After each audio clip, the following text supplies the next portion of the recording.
when we talk more about the whole credibility factor, right? Canelo has royally fucked himself from getting a credible win against Gennady Golovkin. He's royally fucked himself. Because this is how the narrative is going to play out. If Canelo goes out there and beats Gennady Golovkin, just beats him. We're not talking about knocking him out, knocking him down. No, no, no, no. If he just beats Gennady Golovkin, everyone, with the exception of Canelo fans, are going to say, oh, he did it because he cheated. Right? That's common sense. You don't even need to think this shit out. That's common sense. That's exactly what the narrative is going to be. Oh, Canelo beat Gennady Golovkin because he fucking cheated. And even if Canelo wins, and let's say the backlash isn't that big, another part of the narrative will be, well, Gennady Golovkin's loss isn't really a loss because Canelo cheated. You see what I'm saying? That's another part of the narrative. Just think back to Miguel Cotto, right? When Antonio Margarito got caught with the fucking hand wraps prior to the Shane Mosley fight, what was the narrative after Shane Mosley knocked him the fuck out? Well, if Shane Mosley caught illegal hand wraps on Antonio Margarito prior to the fight, well then, what happened in the fight against Miguel Cotto? Did he use illegal hand wraps? Well, as far as we're concerned, Miguel Cotto, he only has one loss now. See? You see how that works? That's exactly what's going to happen here. And that's why I said earlier in the video, when I talked about Canelo's credibility for his career as a whole, are we going to start removing losses that Matthew Hatton has, a loss that Shane Mosley has, the 2 losses that Miguel Vasquez has, a loss that Josecito Lopez has, a loss that Angulo has? We should be removing the fucking losses that Austin Child and Erislan De Lara have already, but for the sake of it being official, the losses that they have. God forbid if he goes out there and knocks Golovkin out. Oh my God, man, we're going to have a motherfucking mutiny on our hands from Gennady Golovkin fans. Hell, might even be a couple Canelo fans that going to join that whole rebellion, you know what I'm saying? To basically turn this goddamn decision to this knockout into a no contest, right? That's something that everyone's going to be probably looking to do. But if Golovkin wins, oh, Golovkin has just defeated Dr. Doom, right? He's just defeated Magneto. He's just defeated the Joker, right? He's just defeated Deathstroke. You know what I'm saying? He is the fucking hero. He is your Batman, your Superman. Hell, the nigga's even the Tick. He's Darkwing Duck in this bitch. You know what I'm saying? That's Gennady Golovkin if he beats Canelo Alvarez.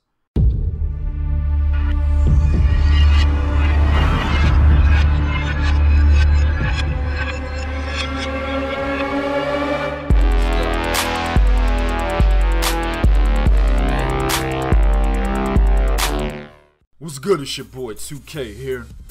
Shout out to the movement and everybody who's moving with us. Man, we covered the fuck out of this story all day yesterday from top to bottom. I mean, your boy was sitting at his primary job trying to contribute and shit, but instead, I'm with my man C-Bone, aka Boxing's Boomhauer, my man Willie the Kid, trying to get as much information as we can to get this story out as quickly as we can, right? And we were successful in doing that. We were able to break this news before a lot of these major boxing media outlets were able to get their version of the story out on our website, 3kingsboxing.com, right? Now, of course, we covered this shit in full detail on our website. And also, if you go to the 3 Kings Boxing YouTube channel, we talked about it last night in detail and pretty much gave our thoughts. Pretty much, man, Oscar De La Hoya attempted the art of deception involving the 2 tests, that's plural, you know what I'm saying, that Canelo had dealing with this whole clenbuterol issue. So, I'm going to try to gloss over it. Y'all motherfuckers know how I like to talk. I'm going to try to gloss over the details, but I might end up talking about the shit any goddamn way. But in the aftermath of this shit, you know, Canelo, of course, had a temporary, the key word, guys, is temporary suspension. I'm seeing a lot of people talk about Canelo suspended, oh, you know, boxing has done something great. No. It's a temporary suspension. Basically, the NSAC, for you dumb motherfuckers, the Nevada State Athletic Commission, you know what I'm saying? They gave us, the fans, a little nugget, a little trinket and said, yo, shut the fuck up. We showing y'all we actually doing something about this issue. Here's a temporary suspension on Canelo, right? Doesn't really mean anything because April 10th is the real hearing, the final verdict, right? And I'm going to talk a little bit about that, my thoughts and feelings about that shit in this video as well. But the real question I have for you cats is this. Dealing with this whole clenbuterol controversy, right? And I've already talked about clenbuterol and what it is on my channel, I believe, but I know I've talked about it on different channels involving, you know, that are involved with the movement. And I'll go ahead and fucking give y'all motherfuckers a rundown again because it never hurts to throw the knowledge out there to cats that didn't catch it the first time. But, you know, does this particular incident fuck up the credibility of his entire career? Now, let's do a recap. Clenbuterol was something that was created for cats with respiratory issues that had bronchitis, right? Help them breathe better. Well, the fitness world got their hands on it and said, yo, I got this shit, dog. We could take this and cut weight and still keep our muscle mass, right? The fitness world will use that whenever they do modeling competitions. You know, they get on stage and, you know, flex their muscles and all that shit. You know what I mean? And judges will judge, you know, oh, look at his pecs, look at his traps. You know what I'm saying? Look at his deltoids, all that extra shit. And they'll judge it, spit out a fucking number, and, you know, basically they win or lose that competition, right? Clenbuterol helps with being able to make your muscles more noticeable than the actual fat content that a competitor has on his body, you know what I'm saying? So this is something that wasn't a surprise to me when that news initially came out. That fake news, or at least semi-fake news, that Oscar De La Hoya and Golden Boy put out on that only test that they talked about, right? If you look at Canelo's career, the motherfucker had a career of weight bullying niggas. Now, one thing I want y'all to understand is when I say it's his career in question, I'm not talking about from this day forth. You know what I'm saying? Of course, we can discuss that. He's only 27 years old. I don't think Canelo's going to be retiring anytime soon. I think that's the same perception the boxing community has as a whole. He's not going to retire anytime soon. He's probably going to continue fighting, making Golden Boy money. You know what I'm saying? But if you look back at his career prior to all of this shit, right? Prior to being, you know, creating Canelo-weight, prior to all of that, you know, back when we really didn't even know who Canelo was. But if you do the research, you see that he actually brought up a lot of cats. You know, Ryan Rhodes, Matthew Hatton, Josecito Lopez, Alfonso Gomez. Hell, we know Canelo started boxing at 15, right? But he's got footage of him when he was younger. He was still a big kid, right? When he was 15 years old, he could have easily been at 147, 154 then. That's how big Canelo was. But he fought Miguel Vasquez, right? A career 135 pounder at 135 twice, right? His third professional fight was against Miguel Vasquez. And then he rematched him in 2008, the first fight being in 2006, by the way. But he rematched him in 2008. And the issue surrounding that was Miguel Vasquez had a fight, I believe it was like 20 days prior. I'm not looking at it, but I've done a video on this prior, right? Where I talked about how Canelo was weight bullying. He pulled up Miguel Vasquez like something like 10 pounds in 20 days. And that was the rematch, right? They ended up fighting, I believe, within the 147-pound limit. But only 20 days prior to that, Miguel Vasquez was a certified 135-pounder. So that's what I'm talking about. If Canelo was able to move down that far, right, this way back in his career, even though he was known to be a bigger kid than most of his opponents, why can't we say that Canelo had been using clenbuterol? You see what I'm saying? Now, the whole controversy is there were two tests, February 17th and February 20th, right? February 17th was the test that Golden Boy elected not to make public. They made the February 20th test public. And that was a test where Canelo's clenbuterol content was within range of what was found in contaminated meat in Mexico, right? I think it's like 60 to 90 picograms, right? Canelo was within that range. But y'all already know how I feel about this situation. I told y'all on a separate video when I covered this. Why the fuck would Canelo, a multi-million-dollar boxer, during training camp, be eating tacos from the motherfucking taco stand in Mexico? You know what I'm saying? The little taco truck. Better yet, why the fuck would a multi-million-dollar boxer, who's arguably the most popular fighter in boxing, be eating homemade guisada from one of the little men that sells the shit on the bicycle in Mexico? Man, get the fuck out of here. Are you kidding me? But nevertheless, Golden Boy saw that and said, yo, we're going to doctor up this letter that we got from the INSAC, for the medical board. We're going to doctor up this letter, and we're going to notify our opponent, because when the fighter is in question, it is up to his team to notify the INSAC and to notify the opponent. Or at least, let me not say the INSAC, but the boxing commission in which that fight is being sanctioned in, right? So they notify all parties involved and say, yo, this is what happened. If they don't, they could be sued. You know what I'm saying? So they do that. They notify Tom Loeffler, Gennady Golovkin, and the rest of the team, but they only tell them half the story, right? They only tell them, hey, you know, he tested positive, but it's because he ate this meat. Look, 60 picograms, he's within that range. But in reality, the test before that, which was the first test on February 17th, Canelo actually had 600 to 900 picograms of clenbuterol in his system. And I told y'all before when I talked about this shit, clenbuterol is cyclic. You know what I'm saying? Which means that you cycle the drug. You don't take it continuously. You take it in cycles, right? And this was how a lot of the guys in the fitness world were able to get away with not being able to test positive of this drug whenever they got drug tests. Now, you know, y'all know I'm an avid weightlifter, so I've been around a lot of weightlifting competitions and shit. I worked out with a lot of those guys. And the thing is this. Some of the smaller competitions, they don't drug test. The larger ones where you can end up winning a whole lot of money, they drug test, right? But it's not really a big time organized effort. It's definitely not random blood testing or anything like that. They know when they're getting tested.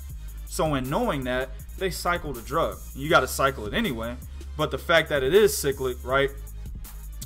It needs to be used in that way. It makes it easier for these guys to get away with using it.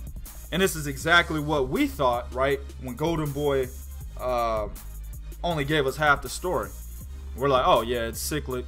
You know, if you didn't believe the whole meat story, then you did understand that, well, shit, it's cyclic. So maybe the motherfucker was using, but they tested him too late while it was already coming out of his system. This is what I told y'all when I covered this shit on my channel on a different video. And this is exactly what it is. Because that first test tells us he had it fully active in his system. 600 to 900 picograms compared to 60 to 90.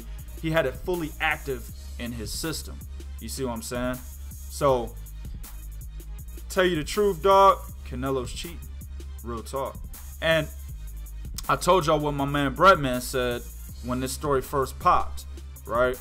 He said, yo, 80% of these fighters are taking something. He said that on Twitter. And that's something that I firmly believe myself. You know, I think a lot of these fighters, just like football players, you got to understand, boxing training regimen is rigorous as fuck. You know what I'm saying? The type of training regimen that you have to endure, that your body has to be put through in order to be in tip-top shape to compete at the highest level, that shit is kicking your ass, right? So if you're in like a, let's say, a 12-week training camp, right? And you're a guy that doesn't stay in shape year-round, which is 90% of these fucking fighters. There's only a small percentage of fighters that actually stay in shape year-round. If you're one of those type of guys, well then in those 12 weeks just to get you ready, that's going to be the hardest training that you've ever done in your life. Especially if it's a huge fight, right? So just in that small amount of time, the type of shock that you're putting your body through, right? The shit that you're going through just to get into tip-top shape, that right there warrants supplements. Just like in the NFL, right?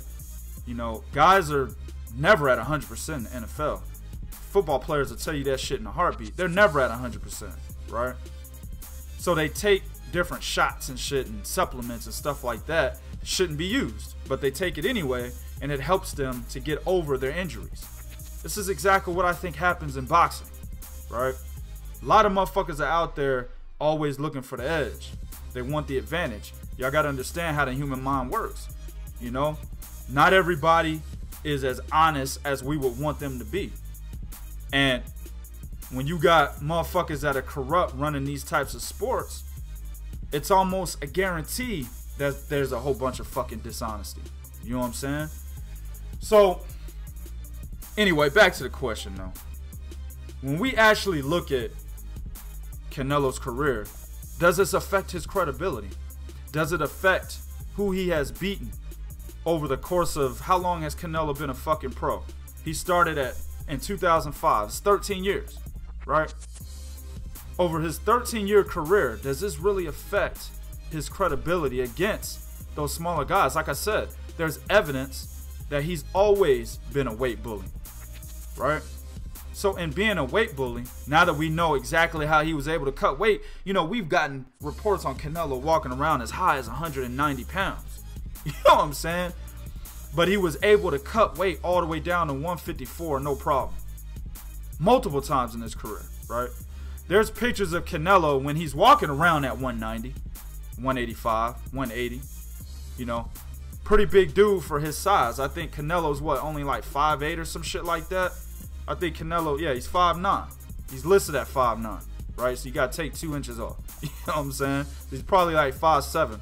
5'7", 190, that's a big dude. And there's pictures of him walking around at that weight. And then you look at him at weigh-ins, and it looks like my man has been sucked dry. Like the nigga put a whole bunch of leeches all over his body and shit in order to cut weight. You know what I'm saying? So how does that happen? Well, when you get the definition of clenbuterol, that tells you how it happens. When you look at how Oscar De La Hoya tried to deceive the fans, that tells you how it happens, right? When you look at the real test that happened on February 17th, that tells you what happens. So why shouldn't we question Canelo's career as a whole, right? That's something I want to leave you cats with, man. You know what I mean? Now, Gennady Golovkin, he should be up in arms. Tom Loeffler, Abel Sanchez. This is the one time that I would actually not disagree with Abel Sanchez if he has some negative shit to say about Canelo at this point in time. You know what I'm saying? I can't stand that motherfucker. But I wouldn't disagree with him right now. You know what I mean? This is the time, Abel, you should be fucking talking, dog. This is the time right now. You know what I'm saying? I wouldn't disagree with him. In reality, Gennady Golovkin, he should be like, fuck it. I don't fight cheaters. But as late as, I think, March 22nd, Golovkin has said, I know Canelo's a cheater, right? This is after, you know, the first story broke, the semi-fake news broke. He was really mum on the whole idea of Canelo cheating. But now with all this shit, he's already come out and said, yeah, I know he's a fucking cheater, but I'll still fight him, right? The reason why Golovkin cannot pull out of this fight, at least right now, is because he's bound by a contract. He can't pull out of this fight. And if the NSAC rules on April 10th or earlier, because we're already getting information that the NSAC has pretty much reached a decision, which I'll get into in a minute. If he tries to pull out of this fight before they saying, you know, before their final verdict on April 10th, he could be liable to litigation, right? That's breaking your contract. Now, of course, Canelo is possibly breaking his contract, right? But it's not seen as a breakage of the contract until the NSAC says otherwise. You see what I'm saying? So both these guys are sitting there in limbo. And both of these guys are still bound by the contract until the NSAC makes a decision. So he can't just pull out of the fight, guys. Tom Loeffler, Gennady Golovkin, his entire team, they're in between a rock and a hard place. Because they do have Billy Joe Sanders on standby, but fighting Billy Joe Sanders is not going to get you nowhere near the amount of money that fighting Canelo Alvarez would, right? From reports from 3kingsboxing.com, Golovkin stands to make close to $30 million for this fight. You know what I'm saying? This is a 9-figure fight. He's not going to make anywhere near $30 million fighting Billy Joe Saunders. He'll make about half that, maybe 10 million, 15 possibly, right? But 30 million. And also, the Golovkin Sanders fight is not a 9-figure fight. Even though it probably would be housed in the UK, you got all those loyal fans over there, it's still not a 9-figure fight. You know what I'm saying? So they're in between a rock and a hard place, man. There's too much money on the line for Golovkin to be up in arms about any fucking thing, even though morally we believe that he should be up in arms, right? And that's why he's not really saying too much. That's why you got him saying, yeah, he's a cheater, but I'm still gonna fight him, because money talks. You see what I'm saying? And speaking of money, speaking of this being a 9-figure fight, let me go ahead and address the insect and what I really believe is going on here. At the end of the day, and I came up with this acronym last night on the Three Kings Boxing podcast we did, it's all about the triple C. Crooked, corruption, collusion. For you dumb motherfuckers out there, collusion means secretive, right? This is what the insect will basically, in my opinion, come to a conclusion that this fight will still continue. The triple C's will be the basis for that particular decision. And it's simple, right?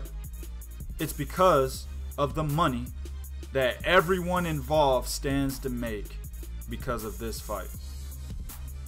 There's no way in hell, in my opinion, that the insect does anything to destroy the revenue that can be generated from having a high-profile rematch of this nature, right?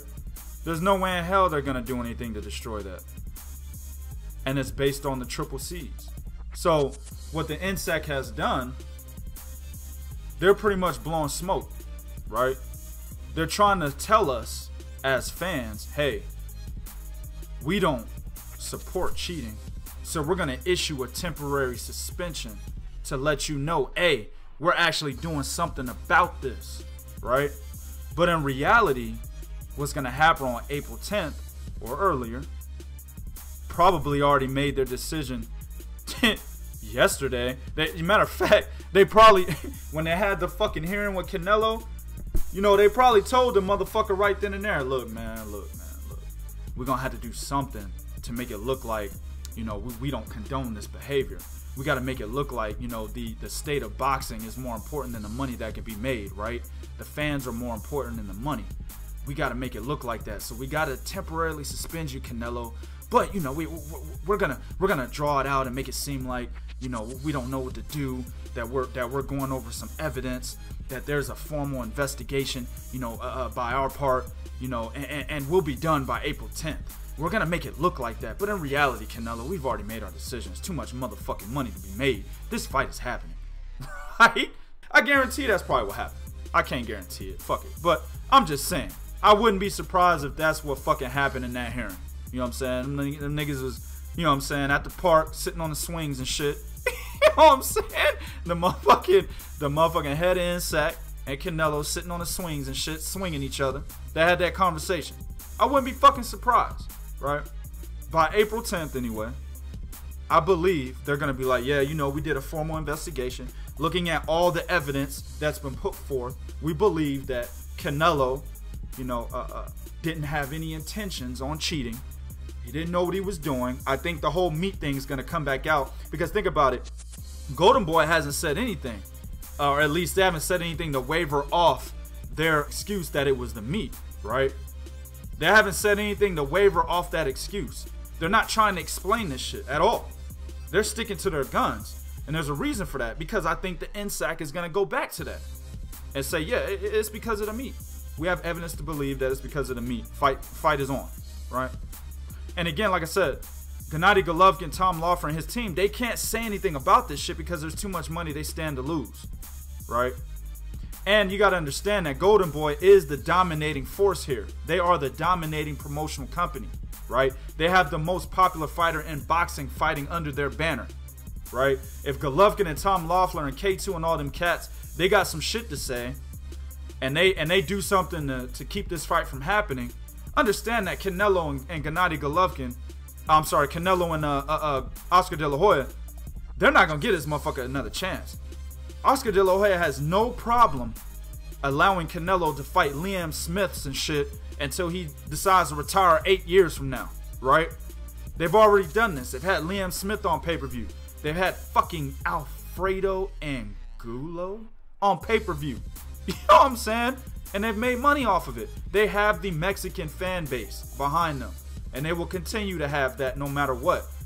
So, as I said before, Golovkin needs Canelo. This motherfucker is not going to say or do anything to keep this fight from happening. To leave possibly 30 million on the table. He ain't going to say nothing to fuck that up. Right? So when you got Golovkin's team pretty much mum on the situation, just besides saying things to rile the fans up, to make Golovkin look like this hero, right? Which he pretty much is now. He's the hero. Canelo's the straight up villain. You know what I'm saying? When he says things to make himself look more like the hero, that's just to play to the fans, right? But at the end of the day, he's not trying to fuck this fight up, and neither is the NSAC, and it's based off the Triple C's. Now, last thing I want to go into before I end this shit, when we talk more about the whole credibility factor, right? Canelo has royally fucked himself from getting a credible win against Gennady Golovkin. He's royally fucked himself. Because this is how the narrative is going to play out. If Canelo goes out there and beats Gennady Golovkin, just beats him. We're not talking about knocking him out, knocking him down. No, no, no, no. If he just beats Gennady Golovkin, everyone, with the exception of Canelo fans, are going to say, oh, he did it because he cheated. Right? That's common sense. You don't even need to think this shit out. That's common sense. That's exactly what the narrative is going to be.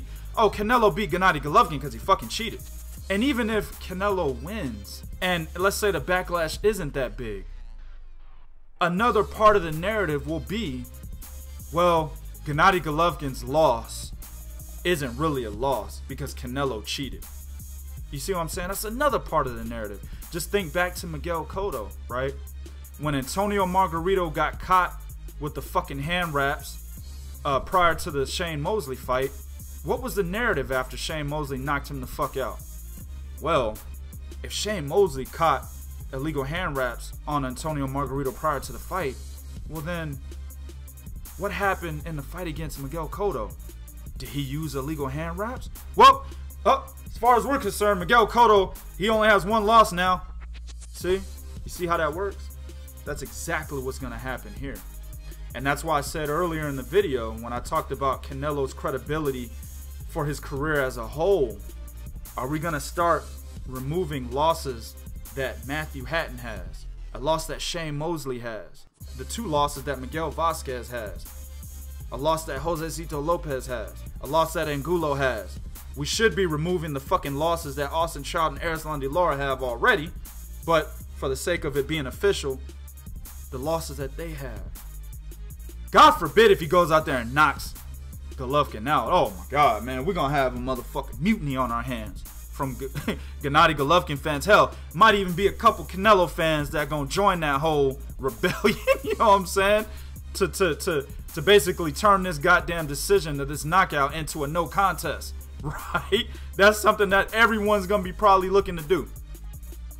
But if Golovkin wins, oh, Golovkin has just defeated Dr. Doom, right? He's just defeated Magneto. He's just defeated the Joker, right? He's just defeated Deathstroke. You know what I'm saying? He is the fucking hero. He is your Batman, your Superman. Hell, the nigga's even the Tick. He's Darkwing Duck in this bitch. You know what I'm saying? That's Gennady Golovkin if he beats Canelo Alvarez. Do what you do in the comment section. Let me know what you think about this situation, but be real. I know them Canelo fans are going to be in full effect. Oh, 2K. Oh, you motherfucker. I know they're going to be in full effect. But the facts don't lie. Your boy Oscar De La Hoya tried to deceive the fans, and it backfired. So as far as I'm concerned, fuck them. This is real talk for real fans. One.